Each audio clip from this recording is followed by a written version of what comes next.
Welcome to the Epic Company Culture Podcast, where your host, Josh Sweeney, will give you, the business leaders, HR professionals, and company culture aficionados, the knowledge you need to take your company culture to the next level.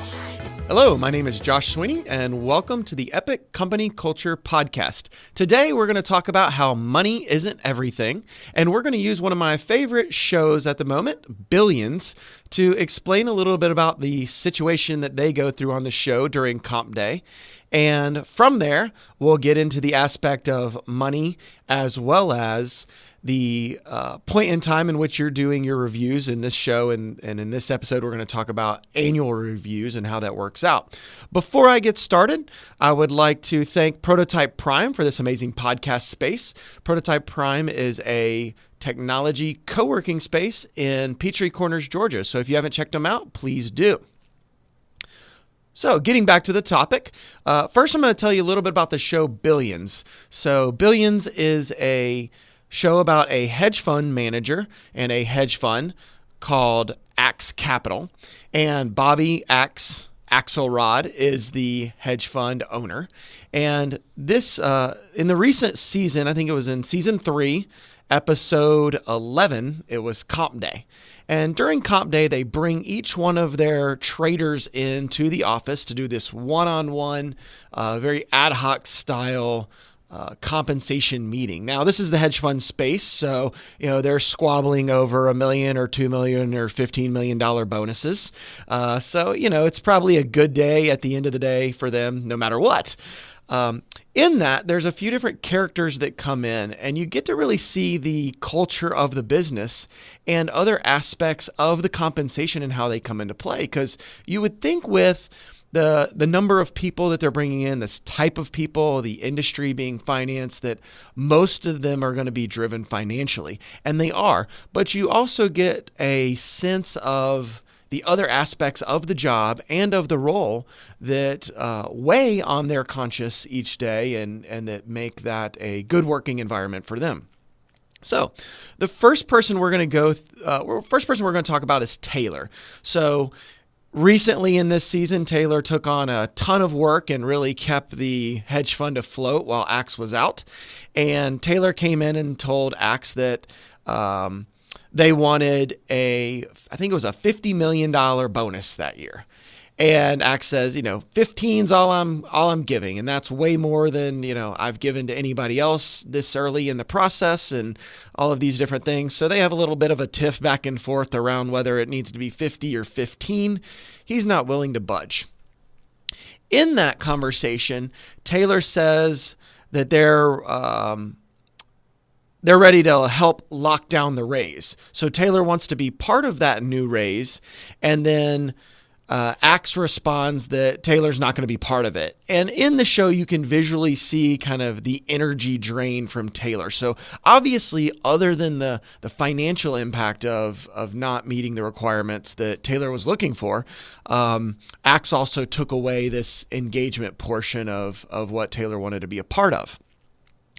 So Taylor storms out, the meeting's over, and they go through many more scenes where Axe is getting assistance from other characters, Wendy, Rhodes, and Lara, his wife. And during that, he gets a lot of good feedback, and they end up having another conversation. So brings Taylor back in, moves the money up a little bit, not much. Doesn't give Taylor the $50 million that they're wanting, but he does tell Taylor that they will be part of the capital raise, and there's a visual a part where you can visually see that Taylor's really excited about that. So what I like to look at in this situation is just how the interaction happens around compensation, raises, annual reviews. And I really wanted to internalize that a bit and say, okay, well, how are other people doing their reviews? What other experiences have I gone through? And what is the outcome? What is the feeling from the end of that? So in this, as you can see, it was about more than money. Money was a big part of it, but Taylor wanted to be part of that capital raise, and Taylor was super excited once they were all on board for that piece. So that makes me think about what other items during the annual reviews that you have or that we have are factors in the process, other than the 1 to 5% people are getting as standard raises or incremental raises or the promotions that they get. So another person that comes in is a totally different style, and that is Ben Kim. So Ben Kim comes in, and the understanding is that Ben Kim really wants to move up. He wants some progress in his career, and instead of basically Axe says, we're not going to give you any more money, in a lot less words than that, but he does give Ben Kim the new PM position, which is the portfolio manager. And Ben Kim is obviously elated about that. That is exactly what he wants, and he's happy with the way that it went. And that's pretty much the end of his compensation discussion. So forwent the money and went into a new position that makes Ben Kim happy.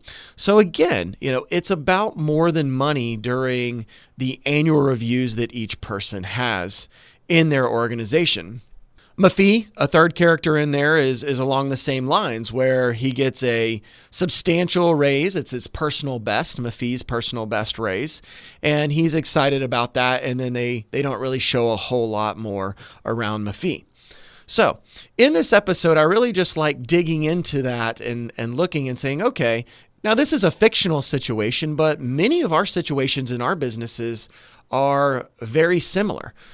You bring somebody in to sit down as a manager or HR manager, team lead, whatever it might be, to have a review session, and you talk to them about their raise, right? What was their performance? What they could have done better? What areas of strengths and struggles did they have? And then there's the final piece of, okay, now here's your raise. And oftentimes people walk off and they're either happy or they're not happy about the amount of raise. And depending on the size of the company and the structure of how those raises are done, they may or may not ever be happy about that. So it really just depends on the environment. But when you look at it in a fictional sense and when you analyze it in billions and understand that it's not just about the money, that gives us as leaders and you as business leaders the opportunity to think, what else are we not talking about during our annual review process? What else could we be providing them other than that one bottom line issue around the financial portion that would make it a better role for this person, increase retention, or help them in this role? So in closing, I would love for you to just go back and think about that information. Think about what you can do more than from a financial sense and how you can motivate the team after each one of these annual raise periods or quarterly, whatever it might be, and make some decisions around the intangibles or tangibles that are not focused around financial reward. Thank you for tuning in to today's episode of the Epic Company Culture Podcast with Josh Sweeney. If you enjoyed this content, please subscribe on iTunes, SoundCloud, or Stitcher. For additional content and transcripts, visit epicculture.co. If you have questions or topics you would like us to address or expand on, tweet us at epicculture1 or email at podcast@epicculture.co.